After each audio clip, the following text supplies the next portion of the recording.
नमस्कार, संघर्ष वृत्तवाहिनीमध्ये आपलं स्वागत। घेऊया ठाणे आणि आसपासच्या परिसरामधील घडणाऱ्या महत्त्वाच्या घडामोडींचा आढावा। ठाणे जिल्ह्यात कोयना प्रकल्पग्रस्त नागरिकांचे लाक्षणिक उपोषण। अखिल कोयना पुनर्वसन सेवा संघ महाराष्ट्र राज्याच्या वतीने राज्यभरातील जिल्ह्यातील तालुक्याच्या शुक्रवार दिनांक 28 जून 2024 रोजी कोयना प्रकल्पग्रस्तांच्या समस्यांसंदर्भामध्ये लक्षवेधी आंदोलन करण्यात आलं। महाराष्ट्रातील राज्यातील सातारा जिल्ह्यात कोयना धरण झाले, पण 64 वर्ष उलटून गेली तरी कोयना प्रकल्पग्रस्त नागरिकांच्या समस्या अद्यापही सुटल्या नाहीत। त्यामुळे ठाणे भिवंडी तहसीलदार कार्यालय, शहापूर तहसीलदार कार्यालय या ठिकाणी लक्षवेधी आंदोलन करण्यात आलं। अखिल कोयना पुनर्वसन सेवा संघ महाराष्ट्र राज्याचे अध्यक्ष विठ्ठल मोरे यांच्या मार्गदर्शनाखाली ठाणे तहसीलदार कार्यालय येथे सल्लागार किसन जाधव यांच्या मार्गदर्शनाखाली हे लक्षवेधी आंदोलन करण्यात आलं। भिवंडी तहसीलदार कार्यालयासमोर सल्लागार बळीराम शिंदे, उपाध्यक्ष अमोल कदम, तालुका प्रमुख आनंद निकम यांच्या मार्गदर्शनाखाली हे आंदोलन केलं गेलं। कोयना प्रकल्पग्रस्तांच्या प्रमुख मागण्या: प्रकल्पग्रस्तांना पर्यायी जमीन तात्काळ देण्यात याव्या, शिल्लक जमिनीचा मोबदला तात्काळ देण्यात यावा, प्रकल्पग्रस्तांना नोकऱ्या तात्काळ देण्यात याव्या, गावाला महसूल दर्जा देण्यात यावा, नागरी सुविधा तात्काळ देण्यात याव्यात, अशा विविध मागण्यांसंदर्भात 15 तालुक्या ठिकाणी लक्षवेधी आंदोलन करण्यात आलं। आंदोलनाची दखल शासनाने घेतली नाही तर 2 जुलै रोजी कोकण भवन ते विधान भवन असा मोर्चा काढण्याचा इशारा देखील त्यांनी दिला आहे। किसन जाधव, पिंपरी। आमच्या अखिल कोयना पुनर्वसन सेवा संघटनेच्या माध्यमातून आज आम्ही इथे तहसीलदार कार्यालय येथे आम्ही आंदोलन करत आहोत। आमच्या प्रमुख मागण्या आहेत: आम्हाला जमीन मिळाली पाहिजे, आम्हाला नागरी सुविधा मिळाल्या पाहिजे, आमच्या प्रकल्पग्रस्तांच्या नोकऱ्या मिळाल्या पाहिजेत आणि पोट खातेदारांना जमीन मिळाली पाहिजे। अशा आमच्या भरपूर मागण्या आहेत। परंतु प्रमुख मागण्यांमध्ये आमचा गावठाणाचा सर्वे होऊन गावठाणाच्या मधील अतिक्रमण हटवली पाहिजेत। आणखी आमच्या उर्वरित जमिनी या लवकरात लवकर आम्हाला मिळाल्या पाहिजेत, अशा आमच्या प्रमुख मागण्या आहेत। ठाण्यात रेल्वेची सुरक्षा भिंत पडली, वयोवृद्ध पादचारी जखमी। चेंधनी कोळीवाडा दत्त मंदिर रोड या ठिकाणी असलेल्या पीरबाबा दर्गा येथील प्लॅटफॉर्म क्रमांक 2 जवळील रेल्वेची सुरक्षा भिंत पडल्याची घटना आज दुपारी घडली। या घटनेमध्ये तिथून पायी जाणारे नरेंद्र कोळी हे जखमी झाले असून त्यांच्या डाव्या पायाला दुखापत झाली आहे।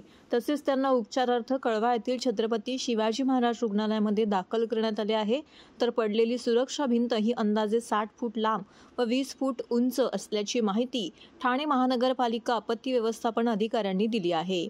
ठाणे रेल्वे स्टेशनच्या प्लॅटफॉर्म क्रमांक 2 जवळील रेल्वेची सुरक्षा भिंत पडून एक जण जखमी झाल्याची माहिती स्वच्छता निरीक्षक पंकज साळवी यांनी ठाणे महानगरपालिका आपत्ती व्यवस्थापन कक्षाला दिली। या घटनेची माहिती मिळताच घटनास्थळी महापालिका उपायुक्त शंकर पाटोळे, ठाणे रेल्वे स्टेशन मास्तर केशव तावळे यांच्यासह आपत्ती व्यवस्थापन अधिकारी, कर्मचारी आणि अग्निशामक दलाच्या जवानांनी धाव घेतली। तसेच सुरक्षेच्या कारणास्तव आपत्ती व्यवस्थापन विभागाच्या कर्मचाऱ्यांनी धोकापट्टी लावून बॅरिगेटिंग करण्यात आल्याची माहिती आपत्ती व्यवस्थापन अधिकाऱ्यांनी दिली आहे। TJSB सौर शक्ती कर्ज, गो ग्रीन, करा वीज बिलावर बचत। आकर्षक व्याजदर, 84 महिने परतफेड कालावधी, 80% लोन, व्यावसायिक आणि उद्योजकांकरता सुद्धा। अधिक माहितीसाठी तुमच्या जवळच्या शाखेला भेट द्या किंवा संपर्क साधा 1800-223-466 आणि 1800-266-3466।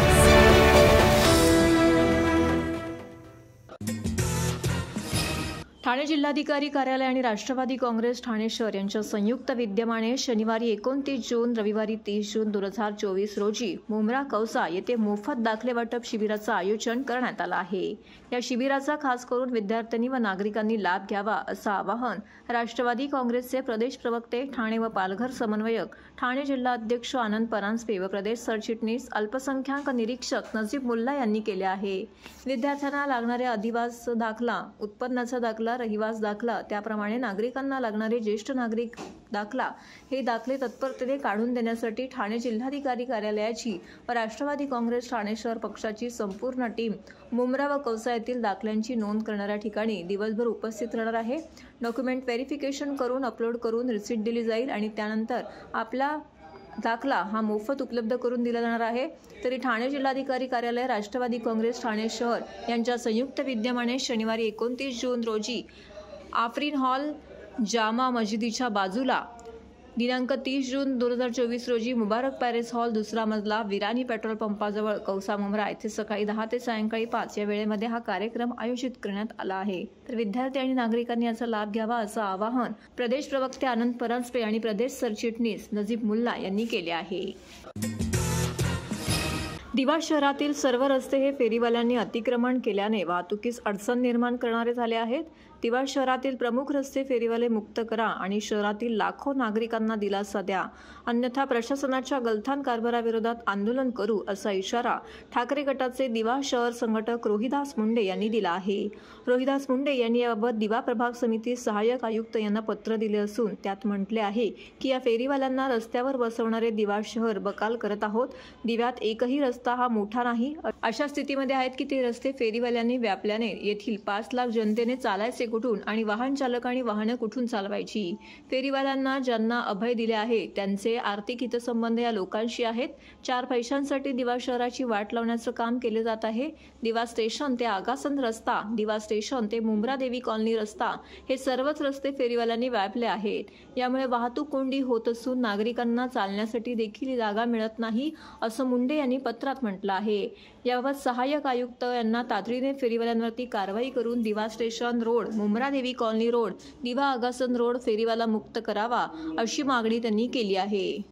दिवा शहरात अनेक फेरीवाले हे रस्त्यावरती ठाण मांडून आहेत. कित्येक वेळा शिवसेना उद्धव बाळासाहेब ठाकरे पक्षाकडून आम्ही दिवा प्रभाग समिती सहाय्यक आयुक्त अक्षय गुडदे यांना वारंवार आम्ही सांगितले की दिव्यातले फेरीवाले हटवून दिव्यातील रस्ते हे मोकळे करा, परंतु याकडे अक्षय गुडदे हे प्रामुख्याने दुर्लक्ष करताना दिसत आहेत. आज दिव्यातील दिवा आगासन रोड, दिवा स्टेशन, मुंब्रा देवी कॉलनी रस्ता आपण पाहाल तर त्या रस्त्यावरती आणि फुटपाथवरती सर्व फेरीवाले बसले जातात आणि या फेरीवाल्यांकडून प्रत्येक हातगाडीकडून 50 रुपये हे हप्ता वसुली केली जाते. मग या हप्त्यात कोणाचे हात बरबडलेत हे प्रथम शोधणं महापालिकेने गरजेचे आहे की यांचे हे यात आर्थिक हितसंबंध लागू आहेत का महापालिकेचे हेही पाहणं गरजेचं आहे. आम्ही वारंवार महापालिका सांगतोय परंतु महापालिका याकडे दुर्लक्ष करत आहेत. येणाऱ्या काळात जर या हातगाड्यांकडे आपण कारवाई केली नाही आणि दिव्यातले रस्ते मोकळे केले नाहीत तर आम्ही ठाणे महानगरपालिका मुख्यालय येथे धरणे आंदोलन करू आणि हे पावसाळी जे अधिवेशन चालू आहे या अधिवेशनात आमच्या पक्षातल्या आमदारांना दिव्यातल्या हातगाड्यांविषयी लक्षवेधी मांडण्यासाठी आम्ही विनंती करू.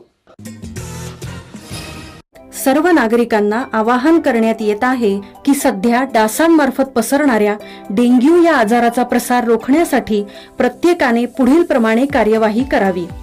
डेंग्यू आजार एडिस इजिप्ती हा डास चावल्याने होतो. या डासांची पैदास साचलेल्या किंवा साचवलेल्या स्वच्छ पाण्यामध्ये होते.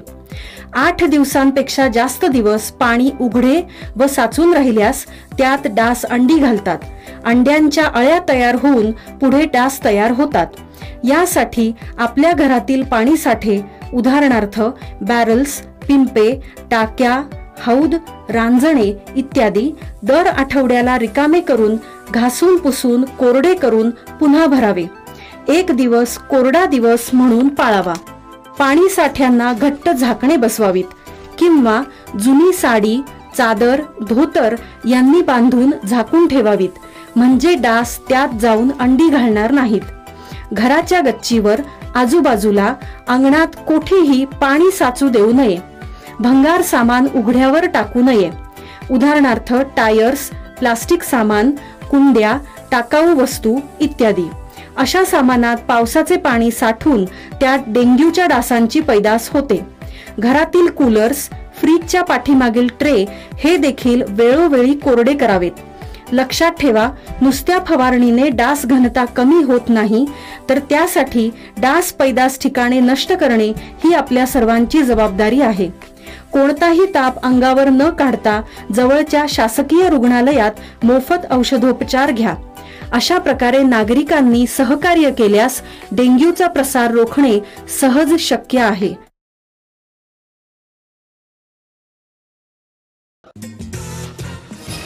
मुख्यमंत्री शिंदे यांच्या आदेशानंतर ठाणे शहरातील अनधिकृत हुक्का पार्लर, बार, पब यांच्यावरती कारवाई करण्यात आली आहे. तसेच ठाणे मीरा भाईंदर मधील देखील बुलडोझर पॅटर्न पाहायला मिळाला. सलग दुसऱ्या दिवशीही ही कारवाई सुरूच राहिली.